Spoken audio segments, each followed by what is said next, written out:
जहां पर कांग्रेस बौखलाई हुई है। कांग्रेस के जो नेता है उदित राज, उन्होंने बसपा सुप्रीमो खासकर मायावती को कहा है, उनका गला घोटने की बात कही है। ये राजनीति से परे है, राजनीति की शब्दावली से परे है, मानसिकता से परे है। एक रिपोर्ट दिखाते हैं।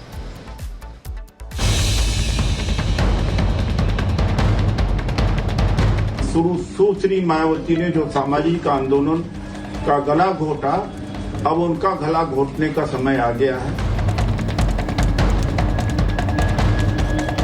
अलग अलग मंचों से कांग्रेस आलाकमान की तारीफ करते और अपने विवादित बयानों से चर्चा में रहने वाले इन नेताजी को तो आप जानते ही होंगे।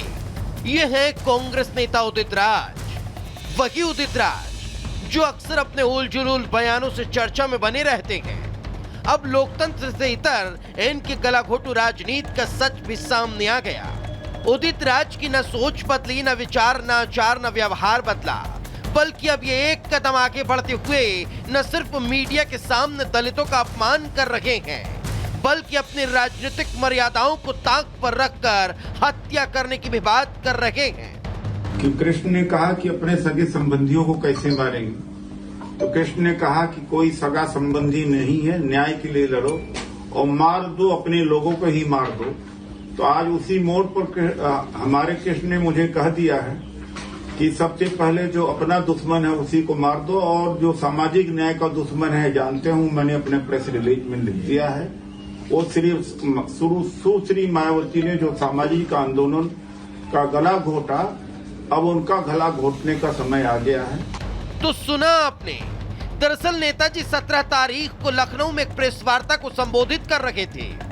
इसी दौरान उदित राज ने गलाघोटू राजनीति का उदय कर दिया, जिनकी समर्यादित टिप्पणी पर कांग्रेस नेताओं के मुंह में दही जम गया, मगर बीजेपी और बसपा के नेता उनके बयानों पर आग बबूला हो गए। उदित राज के बयान पर भड़के आकाश आनंद ने उदित राज की गिरफ्तारी की मांग कर दी। आकाश के बाद मायावती ने भी निशाना साधा और कहा कि दल बदलू अपने आकाओं को खुश करने में लगे हैं। तो बीजेपी नेता अमित मालवीय भी निशाना साधते नजर आए, मगर इस सब के बाद भी उदित राज को अपने बयान पर कोई पछतावा नहीं, बल्कि वो अपने बयान पर अब भी कायम है। मैंने कोई गलत काम ही नहीं किया जी। जब राजनीति गला काटने का कोई सार्वजनिक गला काटने की बात है, तो ऐसा तो राजनीति में भाषा चलती रहती है। खैर, ये कोई पहला मामला नहीं जब दलितों, शोषितों, वंचितों, महिलाओं पर अभद्र टिप्पणी कांग्रेस नेताओं ने की हो। ये तो उनकी आदत पे शुमार है।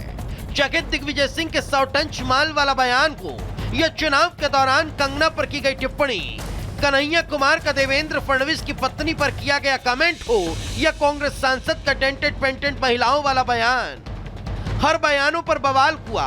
कांग्रेस आलाकमान से सवाल हुआ, मगर न तो जवाब आया और न कि इस तरह के बयानबाजी करने वाले नेताओं पर कोई कार्रवाई हुई, जिसने पार्टी में पल रखे नेताओं की विक्षिप्त मानसिकता का परिचय तो दे दिया, मगर अब तो बात बयानों से बढ़कर गला घोटने तक पहुंच चुकी है, जिस पर क्या।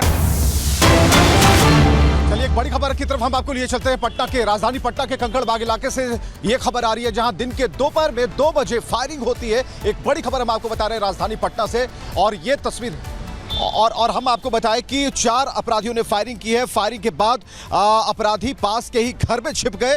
गोली किसके ऊपर चलाई गई, इसकी अभी तक कोई जानकारी सामने नहीं आई है। मौके पर 4 से 5 थानों की पुलिस पहुंची है, एसटीएफ पहुंच चुकी है, फोर्स ने पूरी बिल्डिंग को घेर लिया है। अपराधियों से सरेंडर करने की अपील की जा रही है। इधर पटना एसएसपी के साथ ही तमाम आला जो अधिकारी हैं मौके पर मौजूद हैं। कंकड़बाग में रहने वाले उपेंद्र सिंह के घर में अपराधी छुपे हुए हैं और आसपास के लोगों से भी घरों में ही रहने की अपील की जा रही है।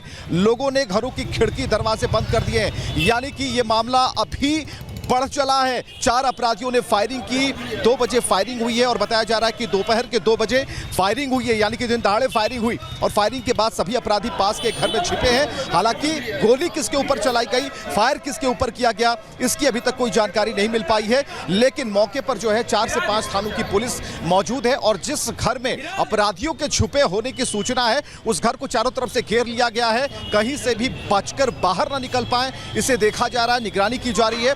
और और ये बात आ रही है सामने कि अपराधियों को सरेंडर करने की अपील भी की गई है। पुलिस की तरफ से ये माइकिंग की गई है, बताया गया है कि आप सरेंडर कर दें। लेकिन इस वक्त पटना के जो एसएसपी हैं और उनके साथ जो तमाम आला अधिकारी हैं मौके पर मौजूद हैं और कंकड़ के बाग के रहने वाले जो उपेंद्र सिंह हैं उनके घर में अपराधी छुपे हुए हैं, ये बताया जा रहा है। हालांकि जो आसपास के जो लोग हैं उन्होंने अपनी खिड़कियां दरवाजे सब बंद कर लिए हैं। उनसे कहा गया है कि आप अपने दरवाजे बंद रखें और ऐसे में पुलिस एक बड़े ऑपरेशन की तैयारी में भी हो सकती है, क्योंकि 3 से 4 थानों की पुलिस वहां पहुंची हुई है। और जो कंकड़बाग का इलाका है, हम इसके बारे में बताएं कि कंकड़बाग का जो इलाका है काफ़ी गहमा गहमी भरा इलाका है, काफ़ी पुराना इलाका है, संकरे मोहल्ले हैं। और ऐसे में घर में जब ये अपराधी छिपे हुए हैं तो उन्हें पकड़ने के लिए पहले कोशिश की जाएगी कि वो आत्मसमर्पण कर दें, सरेंडर कर दें। लेकिन अगर सरेंडर नहीं करते हैं तो पुलिस अपनी तरफ से इस पर ऑपरेशन चलाएगी। तो ये एक बड़ी खबर इस वक्त राजधानी बिहार की राजधानी पटना से है, जहां कंकड़बाग इलाके में दोपहर के 2 बजे अपराधी फायरिंग करते हैं। हालांकि फायरिंग उन्होंने किस पर की इसका भी खुलासा नहीं हो पाया है, लेकिन इतना जरूर है कि फायरिंग करने के बाद पास के ही घर में वो छिप जाते हैं और चारों अपराधी जो कि छिपे हुए हैं घर में, पुलिस ने घेर लिया है उन्हें। कुल 4 से 5 थानों की पुलिस वहां पर पहुंची है। ये अपील की जा रही है कि जो अपराधी अंदर घर में घुसे हैं वो सरेंडर कर दें, और सरेंडर अगर नहीं करेंगे तो पुलिस अपनी तरीके से कार्रवाई करेगी, ऑपरेशन को अंजाम देगी। लेकिन फिलहाल जो आसपास का इलाका है, काफ़ी वहाँ के लोग जो हैं, स्थानीय लोग हैं, वो डरे सहमे हुए हैं। उन्हें डर इस बात का है कि कहीं और भी फायरिंग इसमें ना हो, जवाबी कार्रवाई ना हो। इसलिए ये सहयोग के तौर पर आसपास के लोगों ने अपने खिड़की दरवाजे बंद कर लिए, खुद को बंद कर लिया है, ताकि पुलिस जो है वहाँ पर अपने ऑपरेशन को चला पाए। ये तो स्पष्ट है। और ये तस्वीरें हम आपको दिखा रहे हैं लगातार कि जो कंकड़बाग का जो इलाका है वो छावनी में तब्दील हो गया और 4 से 5 थानों की पुलिस वहाँ पर मौजूद है। चारों तरफ से घर को घेरा गया है और एक बड़ी जानकारी हम आपको दे रहे हैं। और ये तस्वीरें आप देख पा रहे हैं, 4 बदमाश हैं, फायरिंग के बाद घर में छिपे हुए हैं। और ये देखिए वहाँ पर जो पुलिस की भीड़ है लगातार बढ़ती जा रही है और जो आम लोग हैं, स्थानीय लोग हैं, उनसे कहा गया है कि आप दूर रहें। और जो स्थानीय लोग हैं वो काफ़ी डरे सहमे हुए हैं, जिन्होंने अपने खिड़की दरवाजे बंद कर लिए हैं और पुलिस अपने तरीके से इसे देख रही है। जितने भी रास्ते हो सकते हैं उस घर से उन अपराधियों के भागने की या फिर वहाँ से छिपने की, उन सभी रास्तों को पैकअप कर लिया गया है पूरी तरीके से। 2 तस्वीरें हम आपको दिखा रहे हैं, जहाँ पटना में जो एनकाउंटर की तस्वीर और दूसरी तस्वीर है जब पुलिस ने बदमाशों को घेर लिया है। ये बदमाश कौन है, किस पर फायरिंग की, किस मंशा से फायरिंग की, कहां से आए थे, किसने इन्हें पैसे दिए थे, तो इसके पीछे जो भी सच्चाई है वो सामने आएगी। तो अपराधियों से लाइव मुठभेड़ की जो तस्वीरें हम आपको दिखा रहे हैं, किस तरीके से पुलिस ने घेरेबंदी की है। और सबसे बड़ी बात कि जो स्पेशल टास्क फोर्स है उसे भी यहाँ पर बुलाया गया है, क्योंकि स्पेशल टास्क फोर्स ऐसे ऑपरेशंस को अंजाम देने में काफ़ी माहिर होती है। तो ये ज़रूरी है कि जो पटना की पुलिस है, एसएसपी वहाँ पर मौजूद हैं, तमाम आला अधिकारी मौजूद हैं। और पटना में इस तरह की ये घटनाएं होती है, लेकिन ये पहली घटना है जहाँ दिन दहाड़े अपराधियों ने हिम्मत की कि लॉ एंड ऑर्डर के संतुलन को बिगाड़ कर या फिर उसे बिल्कुल नस्तानाबूद कर। और प्रकाश कुमार इस वक्त हमारे साथ जुड़े हुए हैं। ओवर टू प्रकाश।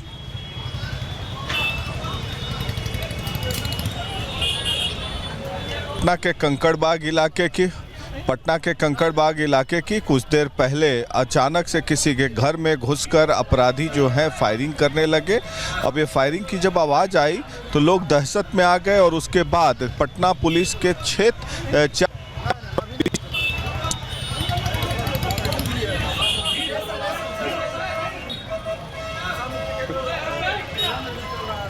बिल्कुल प्रकाश जी हमारे साथ जुड़े हुए हैं और ये तस्वीरें हम आपको दिखा रहे हैं। हालांकि कुछ नेटवर्क का इशू है, लेकिन हम आपको बताएं इस पूरे इलाके के बारे में, इसके भौगोलिक संरचना के बारे में। तो ये इलाका काफ़ी भरा हुआ इलाका है, काफ़ी बिजनेस यहाँ पर खासकर दुकानें होती हैं, संकरी सड़कें हैं, तो काफ़ी घनी आबादी वाला इलाका है। और ऐसे में ये अपराधी अगर 2 बजे किसी घटना को अंजाम देते हैं और उसके बाद कहीं छिप जाते हैं तो उनके अंदर एक डर होता है कि कहीं इन्हें पकड़ न लिया जाए। लेकिन पुलिस ने पूरी तरीके से इसे छावनी में तब्दील कर लिया है। और सबसे बड़ी बात कि यहाँ पर जो आला अधिकारी मौजूद है और ये कोशिश की जा रही है कि इनसे आत्मसमर्पण करवाया जाए, यानी कि ये सरेंडर करें। अगर सरेंडर नहीं करते हैं तो फिर देखिए तरीके से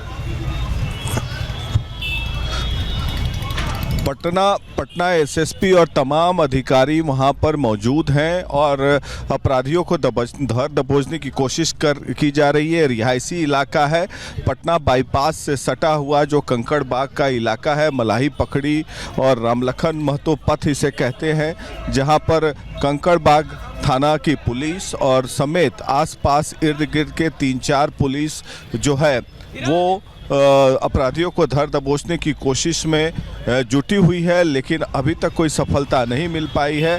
हम लोग मौकाए वारदात से अभी 2-3-4 किलोमीटर की दूरी पे हैं और वहाँ पर से जो खबरें आ रही हैं कि 2-3-4 थानों की चलिए, पुलिस आप रुकेंगे एक छोटे से ब्रेक के लिए, लेकिन लगातार जो ऑपरेशन जो लाइव है वो हम आपको दिखाएंगे किस तरीके से एनकाउंटर लाइव चल रहा है।